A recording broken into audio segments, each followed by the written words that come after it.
जय हिंद बच्चों, कैसे हैं आप सब। आशा करती हूँ सब बहुत स्वस्थ होंगे और खूब मन लगा के पढ़ाई कर रहे होंगे। तो आइए बच्चों, आज हम जयशंकर प्रसाद की जीवनी को पढ़ेंगे। पिछली कक्षा में हमने आपको क्या कहते हैं, कैकेयी का अनुताप मैथिली शरण गुप्त जी का पढ़ लिया था बच्चों। 2 पार्ट में कैकेयी का अनुताप है, आप उसको ध्यान से देख लीजिएगा, पढ़ लीजिएगा और कंसंट्रेशन से सुन लीजिएगा। प्लस हम एग्जाम के टाइम में उससे रिलेटिव और सारे क्वेश्चन भी करवाएंगे और कैसे कैसे क्वेश्चन लिखेंगे पूरा एकदम ऐसे आप पीडीएफ बना के आपको पढ़ाएंगे।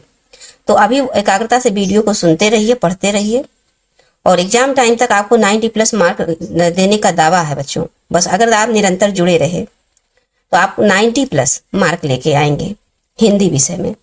तो आइए बच्चों, आज हम फिर जयशंकर प्रसाद को पढ़ेंगे, इनके जीवन परिचय को समझेंगे और उसके बाद नेक्स्ट क्लास में हम इनसे संबंधित जो इन्होंने श्रद्धा मनु लिखा है उनको पढ़ा जाएगा, उनके भावों को समझते हुए समझा जाएगा। और ये मोस्ट इंपॉर्टेंट जो श्रद्धा मनु है बच्चों, इसमें से प्रश्न आपके एग्जाम में बन सकता है। इसको हम बताएंगे भी कौन कौन सा पंक्ति इंपॉर्टेंट है और बन सकता है एग्जाम में। तो आइए बच्चों, सबसे पहले ये देखिए, जैसा कि हम हमेशा बताते आते हैं, ये देखिए यहाँ पर हाईलाइट कर दे बच्चों, ये श्रद्धा मनु। 1 मिनट बच्चों, थोड़ा सा देखिए और बड़ा कर दें जिससे आप समझें। इसको समझना बहुत जरूरी है, यही आपको नंबर दिलाएगा बच्चों, ये आपको नंबर दिलाने वाला है। ये आप अगर पूरा याद करके रख लिए, कॉपी में उतारिए इसको और बीच बीच में हर सुबह शाम, पहले शुरुआत में तो आप सुबह शाम इसको देखिए 2-4 दिन 5 दिन बस, उसके बाद आप बीच बीच में रिवाइज कीजिए। देखिए आपको चीजें, हर एक चीज याद हो जाएगी। कम से कम 5 लेखक और 5 कवि के आपको जीवन परिचय, उनके माता पिता, जन्म स्थान, रचनाएं, ये सब याद करना है बच्चों। तो क्या आपको एक बार पढ़ने से याद होगा? बार बार रिवीजन करना पड़ेगा। ये रिवीजन बहुत बड़ा मंत्र है आपको सफलता दिलाने का, और सफलता का कोई और साधन नहीं है बच्चों, केवल और केवल कठिन परिश्रम है। अगर आप लगन से, ध्यान से, मन से, अपनी अंतर आत्मा से इच्छा, पढ़ने की इच्छा पैदा करके, उत्पन्न करके अपने अंतर आत्मा में और पढ़ाई करेंगे तो आपको अच्छे से अच्छा नंबर लाने से और फ्यूचर में, फिर भविष्य में अच्छे पद को प्राप्त करने से कोई रोक नहीं सकता है। क्योंकि यही डे बाय डे आप दिन प्रतिदिन जो प्रयास करते जाएंगे, परिश्रम करते जाएंगे, पढ़ते जाएंगे, ये एक दिन बहुत सारा, कहते नहीं बच्चों, बूंद बूंद से घड़ा भरता है, तिनके तिनके से रास लग जाती है। तो यही थोड़ा थोड़ा आप पढ़िए, लेकिन यही जो थोड़ा थोड़ा आप निरंतर पढ़ते रहेंगे ना बच्चों, तो एक दिन बहुत बड़ा ज्ञान आपका मस्तिष्क, आपके मस्तिष्क में बहुत ज्यादा ज्ञान, बुद्धि, विवेक और तेज हो जाएगी बुद्धि। क्योंकि जितना आप पढ़ेंगे आपकी बुद्धि उतनी शार्प होती जाएगी, चीजें समझते जाएंगे और लोगों में आपको कोई नीचा नहीं दिखा पाएगा। आप लोगों के बीच बैठकर अपनी बातें रख सकेंगे, आपका मान सम्मान भी होगा समाज में। क्योंकि जब आप अच्छे अंकों से सफल होंगे ना बच्चों, तो आप लोगों में पहचाने जाएंगे। लोग आप देखेंगे, फलाने का ये देखिए बेटा है, इतने अच्छे नंबर से पास हुए हैं। तो ये परिश्रम, पास होना तो सब देखेंगे बच्चों, लेकिन जो आप परिश्रम निरंतर करेंगे वो कोई नहीं देख पाएगा और वही सफलता आपको प्रसिद्धि दिलाएगी। तो आप निरंतर ऐसे लगे रहिए, पढ़ते रहिए। हम आपको आपके ही बुक से, देखिए आपके ही बुक से ये चीजें है, अलग से नहीं दे रहे हैं, इसीलिए हम अलग से कोई पीडीएफ नहीं बना रहे हैं, हम सीधा आपके बुक से पढ़ा रहे हैं। कि जिसके पास बाय द वे बुक नहीं भी है, कोई भी कारणवश, तो आप इसको पढ़ते रहिए। हम जितने सारे आपके गद्य विधा है, जो गद्य काव्य हो गया, या अभी तो आपको पद पढ़ा रहे हैं और पिछले 2-3 दिन से हमने आपको गद्य भी दूसरा वीडियो देना प्रारंभ किया है। आप देखिएगा प्लेलिस्ट में जाके, तो हमने गद्य साहित्य से भी पढ़ाना प्रारंभ कर दिया है। अभी उसमें ऐसे पढ़ा के समझा दिए हैं, उससे संबंधित क्वेश्चन भी आपको करवाएंगे जब, तब चीजें आपके और क्लियर होंगी। वहां पर देखिएगा जाइए बच्चों प्लेलिस्ट में, तो आपको सारी वीडियो अवेलेबल हो जाएगा। तो आइए बच्चों, अब हम यहाँ से प्रारंभ करते हैं। जैसा कि हमने आपसे कहा है कि ये मोस्ट इंपॉर्टेंट है, यही आपको नंबर दिलाएगा, तो ये आप दिमाग में अपनी बना लीजिए और यहीं से याद करना प्रारंभ कीजिए। देखिए इनका जन्म, जयशंकर प्रसाद की, जयशंकर प्रसाद का जो जन्म है बच्चों, ये 30 जनवरी 1889 को हुआ था। 30 जनवरी 1889 को काशी में हुआ था बच्चों। कहाँ पे हुआ था? काशी में हुआ था। और इनके पिता का नाम देवी प्रसाद था। काशी में हुआ था, देवी प्रसाद पिता का नाम था। 30 जनवरी 1889 में इनका जन्म हुआ था। 3 चीज क्लियर हुए बच्चों। अब ये मोस्ट इंपॉर्टेंट है कि ये छायावाद के प्रवर्तक हैं। किस वाद के प्रवर्तक हैं बच्चों? जैसे आपका द्विवेदी युग हो गया, छायावाद युग हो गया, प्रगतिवाद हो गया, आधुनिक युग हो गया, तो ये छायावाद के थे। अब छायावाद में और भी दो चार हैं, दो चार नहीं बच्चों कई हैं, लेकिन चार तो मेन स्तंभ हैं। ये छायावाद के आधार स्तंभ मेन है कौन? एक तो आपके जयशंकर प्रसाद पहले स्थान पे हैं, फिर सुमित्रानंदन पंत और सूर्यकांत त्रिपाठी निराला, और प्लस एक महादेवी वर्मा जी हैं, महान कवित्री हैं बच्चों। तो ये चार आपके छायावाद के प्रवर्तक हैं, जो कि आपको हमने पढ़ाया है या नहीं भी पढ़ाया तो इसे निरंतर आपको हमने गद्य साहित्य जो पढ़ा है उसमें भी इनके बारे में चर्चा की है। तो ऐसे हम निरंतर चर्चा करते रहेंगे बच्चों, तो आपको ज्यादा रटना ही नहीं पड़ेगा, क्योंकि हम यही इसी वीडियो में आप जुड़े रहेंगे और इस यही में सब सारी चीजें याद कराते जाएंगे। देखिएगा आगे क्वेश्चन बनेगा तो हम जन्म, मृत्यु, स्थान और फिर रचनाएं, ऐसे बीच बीच में रिवीजन करते रहेंगे और बीच बीच में क्वेश्चन आंसर। क्योंकि अभी सिलेबस कंप्लीट नहीं हो पा रहा बच्चों, अभी हम बहुत जल्द से पढ़ाना प्रारंभ किए हैं, तो हम जल्दी से जल्दी कोशिश करेंगे पहले सिलेबस कंप्लीट हो जाए। उसके बाद हमारे पास जितना समय रहेगा इस हिंदी का इतना सारा प्रैक्टिस करा देंगे कि आपको रटने की, याद करने की कहीं से जरूरत नहीं पड़ेगी, यही वीडियो से आपका सब याद हो जाएगा। तो आइए बच्चों हम जान लेते हैं। ये देखिए छायावाद के प्रवर्तक इनकी लेखन विधा कैसी थी? तो काव्य थे। इन्होंने काव्य भी लिखा है, नाटक भी लिखा है, उपन्यास भी लिखा और क्या निबंध भी लिखा है। लेखन विधा क्या क्या है? काव्य, नाटक, उपन्यास और निबंध, इन चारों को इन्होंने लिखा है। उसके बाद बच्चों आते हैं भाषा इनकी कैसी है? तो भाषा इनकी संस्कृत निष्ठ खड़ी बोली है। कैसी भाषा है? खड़ी बोली है लेकिन संस्कृत निष्ठ है, अर्थात संस्कृत भाषा से अधिक शब्द लिए गए हैं तत्सम रूप वाला। फिर आगे बच्चों शैली देखिए तो इनका प्रबंध काव्य है, प्रबंध काव्य और तथा मुक्तक है। और फिर रचनाएं इनकी मोस्ट इंपॉर्टेंट है बच्चों, रचनाएं आप रट लीजिए, बहुत ज्यादा नहीं रटना है। आपके क्वेश्चन एग्जाम में 2 से 3 रचनाएं आएंगी, या तो 1 लाइनर 1 ऑप्शनल क्वेश्चन बना देगा। ऑब्जेक्टिव की क्या कहते हैं कामायनी, मतलब निम्न में कौन सा जयशंकर प्रसाद की रचना है या कौन सा नहीं है। अब नहीं है तो 3 दे देगा, 1 किसी और का दे देगा, और है तो 3 किसी अन्य का होगा और 1 जयशंकर प्रसाद की होगी। जैसे कामायनी हो गया, आंसू, लहर, झरना, चित्राधार, कानन कुसुम और प्रेम पथिक, यही इतना इनकी रचनाएं हैं। और बहुत सारी रचनाएं हैं बच्चों, नाटक भी है, तो ये रचनाओं में आ जाते हैं। इसको आपको याद ही करना है, कामायनी, आंसू, लहर, झरना, रट लीजिए इसको। कामायनी, आंसू, लहर, झरना, कामायनी, आंसू, लहर, झरना, ऐसे 4-4-6 मरतबा रटते जाएंगे बच्चों। अभी के अभी आप रट के देखिए, आपको एकदम जुबान पे आ जाएगा। कामायनी, आंसू, लहर, झरना, चित्राधार, कानन कुसुम, प्रेम पथिक, चित्राधार, कानन कुसुम, प्रेम पथिक, इस प्रकार से। फिर आगे बच्चों अब देखिए दुनिया को छोड़ के चले गए, अलविदा कहेंगे 14 जनवरी, जनवरी का मंथ ही है। देखिए बच्चों यहाँ पर भी जनवरी और यहाँ पर भी, जन्म भी इनका जनवरी में ही हुआ था और मृत्यु भी ये जनवरी में ही हुई थी 1937 में। मृत्यु कब हुआ था बच्चों? तो 30 जनवरी 1889 को, और मृत्यु कब हुई बच्चों? तो ये 14 जनवरी 1937 में। तो आइए बच्चों, अब चूंकि इनका जो ये चीज है ये हमारे मस्तिष्क पटल पर काफी समय तक बनी रहे, इसके लिए हमको प्रसाद जी के और सारी विस्तार से इनके बारे में हमको जानना पड़ेगा और कॉन्सेंट्रेशन से सुनना पड़ेगा कहानी की बात। हम आपको पढ़ के समझा रहे हैं, सुना रहे हैं, अब ध्यान से इसको सुनिए, सुनने मात्र में फोकस कीजिए बच्चों। देखिए प्रारंभ करते हैं।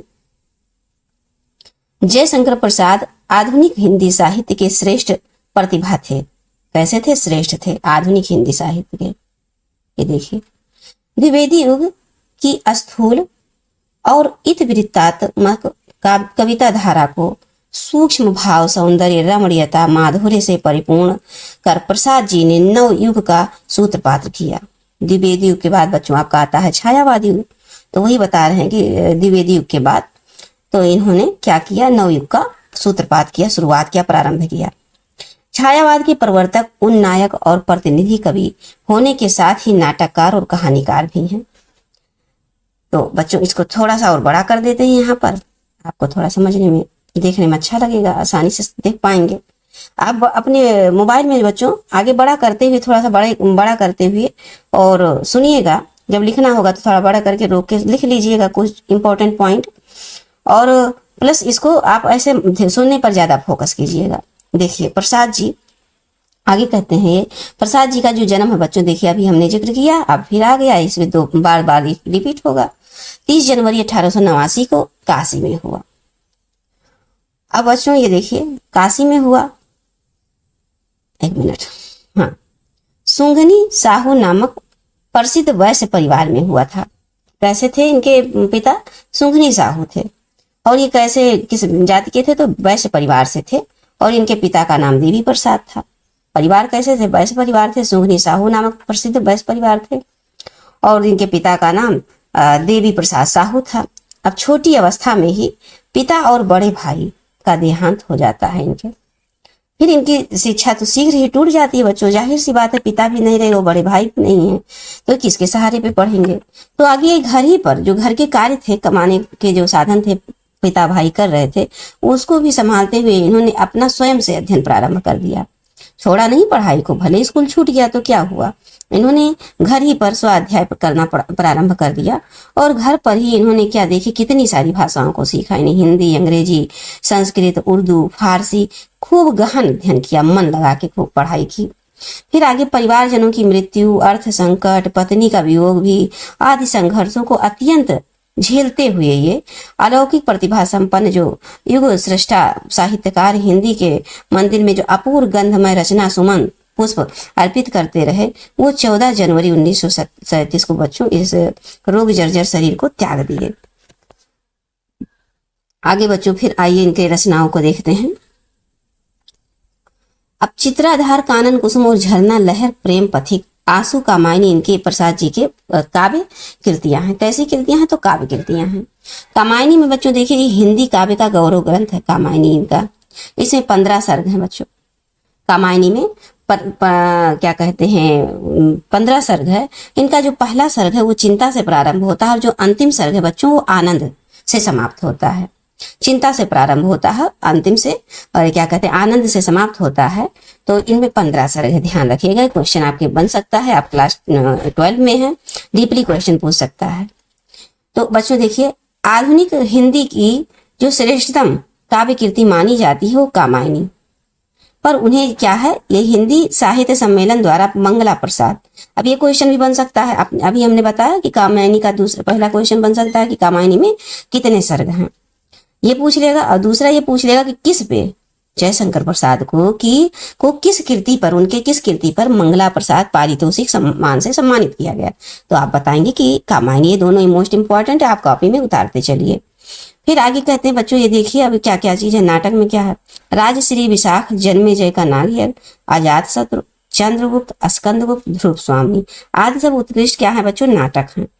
अब चंद्रगुप्त और एक लेखक लिखे जो हमने आपको गद्य में पढ़ाया, आप देखिएगा उसमें भी चंद्रगुप्त से नाम से लिखा है। तो वो बच्चों क्या नाम है, वो उपन्यास या कहानी है और यहाँ पर ये क्या है, नाटक है। तो वैसे विशेष कर ये क्वेश्चन बनेगा नहीं, फिर भी आपको जानकारी तो होना चाहिए। अब आगे देखिए बच्चों, कंकाल, तितली, ईरावती ये सब अपूर्ण उपन्यास है। क्या है, उपन्यास है। फिर आगे चलते हैं बच्चों, ये आकाशद्वीप, आंधी, इंद्रजाल उनकी जो कहानी संग्रह है। कहानी संग्रह अर्थात बच्चों ये जो आकाशदीप हो गया, आंधी हो गया और इंद्रजाल हो गया, ये इस नाम से इस शीर्षक के नाम से इन्होंने एक बनाया है। उसमें तमाम इसमें कई छोटे छोटे कहानियां हैं, इसमें भी कई छोटे छोटे कहानियां और इस नाम से भी वही उसमें कई छोटे छोटे कहानी संग्रह हैं। अनेक कहानी संग्रह, कई उपन्यास, निबंधों की रचना करके प्रसाद जी अपनी सर्वतोमुखी प्रतिभा का प्रसाद हिंदी को प्रदान किया है इन्होंने। आइए बच्चों, थोड़ा सा इसको अब छोटा करना पड़ेगा।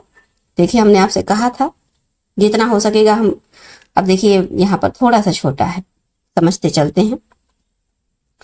प्रसाद जी का दृष्टिकोण बच्चों विशुद्ध मानवीय रहा। कैसा रहा, विशुद्ध रहा, मानवीय रहा। और उसके बाद उसमें आध्यात्मिक आनंदवाद की प्रतिष्ठा है। ये जीवन की चिरंतन समस्याओं का कोई चिरंतन मानवीय समाधान खोजना चाहते थे, क्योंकि इनके पास समस्याएं ही समस्याएं थी। कम ही उम्र में पिता और भाई भी चले गए, फिर पत्नी का भी वियोग रहा, इस प्रकार से चिंता ही चिंता थी। तो इच्छा, ज्ञान और क्रिया का सामंजस्य ही उच्च मानवता है, ऐसा प्रसाद जी कहते हैं। क्या कहते हैं कि इच्छा, ज्ञान और क्रिया का जो सामंजस्य बना ले आपस में, तो वही उच्च मानवता है। अर्थात आपकी इच्छा, आपकी क्षमता जितनी है उसी हिसाब से आपकी इच्छा होनी चाहिए। ज्ञान आपका बहुत विस्तृत होना चाहिए और आप निरंतर कर्म पथ पे चलते रहें और इन तीनों को सामंजस्य बना के चलें। 24 घंटे में आपको अपने आप को सेट करना है कि किस तरह से हमको कब क्या पढ़ना है। हमारी इच्छा, हमारी जरूरत के अनुसार, हमारी इच्छा को हमको नहीं देखना चाहिए, हमारी जरूरत पे फोकस करना चाहिए कि जरूरी क्या है। जब भी कोई चीज आपकी इच्छा करे तो आप सोचें उस पर, क्या ये मेरी जरूरत है या मेरी इच्छा है। तो आगे चलते हैं बच्चों, उसी की प्रतिष्ठा प्रसाद जी ने की है, यहाँ पर समझाया है। आगे कह रहे हैं कि प्रवृत्ति और निवृत्ति, प्रवृत्ति और निवृत्ति का यह समन्वय ही भारतीय संस्कृति की अनुपम देन है। प्रवृत्ति अर्थात भौतिक लोक और निवृत्ति अर्थात त्याग देने का ही जो समन्वय है, आपस में समानता है, यही भारतीय संस्कृति की अनुपम मतलब अद्वितीय देन है। और कामायनी, देखिए बच्चों, कामायनी के माध्यम से यही संदेश प्रसाद जी ने संपूर्ण मानवता को दिया है। आगे फिर कहते हैं, प्रसाद जी की जो प्रारंभिक रचनाओं में ही संकोच झिझक होते हुए भी कुछ कहने को जो आकुल चेतना है, चेतना के दर्शन होते हैं बच्चों, वो चित्राधार में, देखिए चित्राधार में ये प्रकृति की रमणीयता और माधुर्य पर मुग्ध हो गए। अर्थात चित्राधार में इन्होंने प्रकृति की रमणीयता और माधुर्य पर इन्होंने प्रकाश डाला है। और प्रेम पथिक में प्रकृति की पृष्ठभूमि में कवि के हृदय में देखिए बच्चों, कवि के हृदय में, एक मिनट ये देखिए, हाँ, सौंदर्य के प्रति जिज्ञासा का भाव जागता है। इनकी कविता में माधुर्य तथा पद लालित भरा हुआ है। माधुर्य पक्ष की ओर स्वभावतः इनकी प्रवृत्ति होने से रहस्य भावना में भी वही संयोग वियोग वाली भावनाएं व्यक्त हैं। आंसू बच्चों, देखिए आंसू प्रसाद जी की उत्कृष्ट, इंपॉर्टेंट है, याद करके रखिएगा, आंसू प्रसाद जी की उत्कृष्ट और गंभीर विशुद्ध मानवीय विरह काव्य है जो प्रेम के स्वर्गीय रूप का प्रभाव छोड़ता है। इसीलिए कुछ लोग इसे आध्यात्मिक विरह का काव्य भी मानने का आग्रह करते हैं। आगे फिर कामायनी प्रसाद काव्य की सिद्धावस्था है। उनकी काव्य साधना का पूर्ण परिपाक है कामायनी बच्चों, इसीलिए कामायनी कहते हैं। बहुत इंपॉर्टेंट, हमने जिक्र भी किया कि इसमें 15 सर्ग है। पहला सर्ग चिंता से प्रारंभ होता है और अंतिम ये आपको आनंद से समाप्त होता है। आगे कहते हैं कि कवि ने श्रद्धा मनु, जो आप पढ़ेंगे अगले क्लास में, श्रद्धा मनु के बहाने पुरुष और नारी के शाश्वत स्वरूप एवं मानव के मूल मनोभावों का काव्यगत चित्र अंकित किया है। आगे फिर कहते हैं कि काव्य दर्शन और मनोविज्ञान की त्रिवेणी कामायनी निश्चय ही आधुनिक काल की सर्वोत्कृष्ट क्या है बच्चों, संस्कृत रचना है। थोड़ा सा और बड़ा कर देते हैं बच्चों, और थोड़ा सा ऊपर ये देखिए यहाँ कर देते हैं। फिर आगे कहते हैं बच्चों कि प्रसाद जी छायावादी कवि हैं। अभी हमने आपको फिर बताया था, देखिए फिर आ गया। अब ये क्वेश्चन बन सकता है कि प्रसाद जी किस युग के कवि हैं। ये इंपॉर्टेंट क्वेश्चन है, बन सकता है, तो आप बताएंगे छायावादी कवि हैं। प्रेम और सौंदर्य उनके काव्य का प्रधान विषय है बच्चों। मानवीय संवेदना उनका प्राण और प्रकृति को सचेतन अनुभव करते हुए उसके पीछे परम सत्ता का आभास भी कवि ने सर्वत्र किया है। यही उनका रहस्यवाद भी है। और प्रसाद का रहस्यवाद साधनात्मक नहीं है, वो भाव सौंदर्य से संचालित प्रकृति का रहस्यवाद है। और अनुभूति की तीव्रता, वेदना, कल्पना और प्रवणता आदि प्रसाद काव्य की कतिपय अन्य विशेषताएं हैं। मतलब इनकी काव्य में क्या है, अनुभूति है, अनुभव है, अनुभव की तीव्रता है, वेदना अर्थात दुख है, कल्पना अर्थात इमेजिन है, और प्रवणता अर्थात प्रवीणता है। और इस प्रकार से काव्य की ये विशेषताएं हैं इनके प्रसाद की काव्य की। आगे कहते हैं बच्चों, प्रसाद जी ने काव्य भाषा के क्षेत्र में भी युगांतर उपस्थित किया है। द्विवेदी युग की अभिधा प्रधान और इतिवृत्तात्मक शैली के स्थान पर प्रसाद जी ने भावानुकूल देखिए चित्रोमय शब्दों का प्रयोग किया है। फिर आगे कहते हैं कि लाक्षणिकता, प्रतीकात्मकता, लक्षण, प्रतीक, चिन्ह, संकेत से युक्त प्रसाद जी की भाषा अद्भुत नाद, सौंदर्य और ध्वनियात्मक है। चित्रात्मक भाषा में संगीतमय चित्र अंकित हैं। प्रसाद जी ने प्रबंध तथा गीत काव्य दोनों रूपों में समान अधिकार से श्रेष्ठ काव्य रचना की है। फिर आगे कहते हैं बच्चों, लहर, झरना और आदि इनकी क्या है, मुक्त काव्य रचनाएं हैं। लहर, झरना, मुक्त काव्य मुक्त अर्थात गेय पद में है, ज्यादातर गीत में है बच्चों, गीत काव्य है। प्रबंध काव्य में कामायनी जैसा रत्न है बच्चों। ये कामायनी कैसा काव्य है? तो प्रबंध काव्य है, ये भी आपको याद करना पड़ेगा। फिर आगे आइए बच्चों, यहाँ थोड़ा सा भी ये रह गया है, थोड़ा सा ये रह गया बच्चों, धैर्य पूर्वक सुनते जाइए, ये आपके बहुत काम आएगा जीवन में। जितनी धैर्य बना के, शिक्षा ऐसी चीज है बच्चों, यहाँ पर धैर्य के साथ बने रहना चाहिए। प्रसाद जी का काव्य अलंकारों की दृष्टि से बच्चों अत्यंत समृद्धि है, अर्थात इसमें अलंकार अच्छे से दिया हुआ है इनके काव्यों में। सादृश्य मूलक अर्थालंकार में ही प्रसाद जी की वृत्ति अधिक रमी है। कैसा? सादृश्य मूलक जो अर्थालंकार है। परंपरागत अलंकारों को ग्रहण करते हुए प्रसाद जी ने नवीन उपमानों को भी लिया है, का भी प्रयोग किया है, नई भंगिमा का भी प्रयोग किया है। उसके बाद अमूर्त उपमान विधान इनकी विशेषता है, जैसे मानवीकरण, ध्वन्यार्थ, व्यंजना और विशेषण विपर्य जैसे पाश्चात्य प्रभाव से संग्रहित आधुनिक अलंकारों में भी सुंदर प्रयोग प्रसाद जी की रचनाओं में मिलते हैं बच्चों। अब विविध छंदों की बात हो जाए तो छंदों में नवीन छंद की उद्भावना भी प्रसाद जी के काव्य में मिलती है। आगे फिर कहते हैं कि वस्तुतः सत्य में, वास्तव में प्रसाद जी का जो साहित्य है बच्चों अत्यंत वैभव संपन्न है। तो आइए बच्चों देखिए, समझ लेते हैं। इसी के साथ हम अपनी वाणी को विराम देते हैं।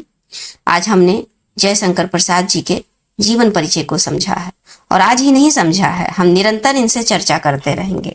जितनी क्लासेस बनेंगी उसमें जयशंकर प्रसाद जी आएंगे, तो उनकी रचनाओं को लेकर, जन्म मृत्यु से लेकर हम चर्चा निरंतर करते रहेंगे, जिससे आपके मस्तिष्क पटल पे बातें बैठ जाएंगी और एग्जाम के समय बिल्कुल भी दुविधा नहीं रहेगा जन्म को लेके, जन्म स्थान को लेके, क्योंकि बहुत सारे लेखक हैं बच्चों, तो मन में दुविधा नहीं रहेगी। इसीलिए कहते हैं बार बार रिवीजन करते रहिएगा, और हम तो पूरा प्रयास करेंगे ही, क्योंकि हमने दृढ़ संकल्प ले लिया है कि हम आपको निरंतर पढ़ाएंगे। आप लाइक करें ना करें, लेकिन जो कि भी कोई कमी हो आपको लगे तो आप अवश्य कमेंट करें, बताएं कि मैम यहाँ ये चीज इस तरह है, आप इसको ये बताइए, या इसमें ये क्या चीज है, आप पूछिए हमसे, क्वेश्चन करिए, और ये क्वेश्चन प्रश्न उत्तर के माध्यम से हम आपसे बात करते रहेंगे। आपके कमेंट को हम देखेंगे बच्चों, और हम सारे विषय को आपको पढ़ाएंगे। ये तो रहा काव्य की बात। गद्य हमने प्रारंभ कर दिया है। गद्य समाप्त होते ही हम संस्कृत को लेंगे, संस्कृत के व्याकरण को लेंगे, या फिर हिंदी व्याकरण को लेंगे। जो आपका कमेंट होगा, अगर आपका कमेंट जो भी हुआ बच्चों, तो उसके माध्यम से हम निरंतर आगे पढ़ाते चले जाएंगे, और नहीं तो निरंतर हम चल ही रहे हैं। इस तरह से आपका, मेरा पूरा प्रयास है कि हम एग्जाम के समय से पहले ही, 1 महीना 1.5 महीना पहले ही चीजें कंप्लीट कर लें। लगभग वही फरवरी के समय में आते आते आपका एग्जाम शुरू होगा बच्चों। तो आप बस धैर्य के साथ निरंतर पढ़ते रहिए। थोड़ा पढ़िए, कभी ज्यादा कभी थोड़ा, लेकिन रोजाना ये निरंतरता बना लीजिए कि आपको रोजाना पढ़ना ही पढ़ना है। तो आइए बच्चों, इन सब वाक्यों के साथ हम अपनी वाणी को विराम देते हैं। मिलते हैं नेक्स्ट क्लास में। श्रद्धा मनु।